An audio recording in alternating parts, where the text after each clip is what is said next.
design thinking.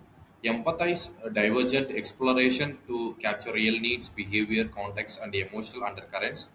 In terms of defined stage, divergent synthesis, convergent synthesis to cluster findings, isolate core barriers, and frame the real engineering challenges. What is empathy in design? Empathy is the intellectual and the emotional capacity to see the world through another person's perspective. Empathy stage research methodologies observe, engage, and immerse. Watch users navigate challenges within their native environments without disrupting their natural workflows. Engage, conduct structured and semi structured qualitative user interviews. Ask open ended questions, seek narratives. Immerse, physically step into the user's environment and execute their exact operational tasks to feel their direct friction points, which means we have to step into their shoes and observe the thing. So the art of the user interview, ask why. Even if you think you know the answer, uncovering the user's specific internal motivation is essential. Avoid leading questions. Do not ask, don't you think this tool is hard to use? Instead ask, tell me about your experience using this tool. Embrace silence. Allow pauses. Users often share their deepest, most authentic insights right after a moment of quiet reflection. Say do.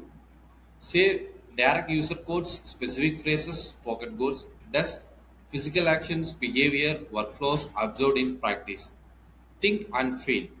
Thinks internal beliefs, unexpressed worries, career drivers, and feel core emotions, frustrations, anxiety, pride, and relief. The anatomy of an empathy map is the pains and gains.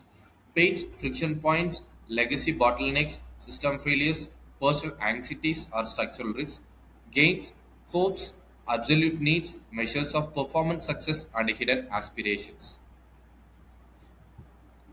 Customer journey mapping, a sequential timeline that maps a user's entire interactive relationship with the product, process, or built space from initial touchpoint to final outcome.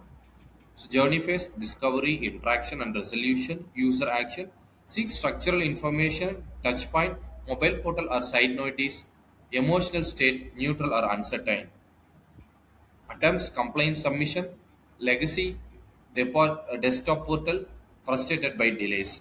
This is digital field clearance, SMS notification, relieved and satisfied.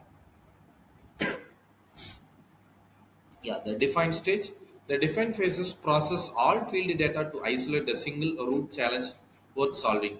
Without proper framing, engineering groups risk wasting capital developing optimal technical solutions for completely wrong user problems.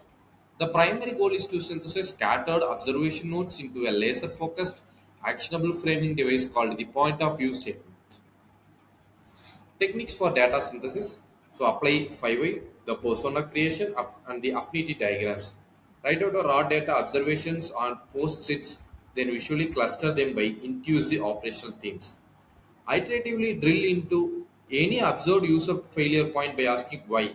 5 successive times to locate root human errors.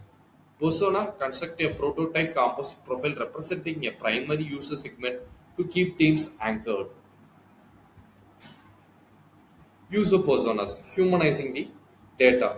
For example, Ramesh, age 42, is a site supervisor, manages 3 active rural bridge infrastructure, develops daily,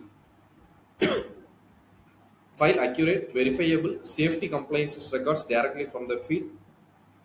Core barrier, unstable internet connections prevent heavy desktop apps from uploading photos. Why use persona? They replace vague generative likes the field consumer with a concrete, deep understood architect type. When design debates stall, team can ask, would this process variation actually results Ramesh daily roadblock? So formulating the point of view. So user needs a way to user needs because surprising the insight. The need should be framed as a verb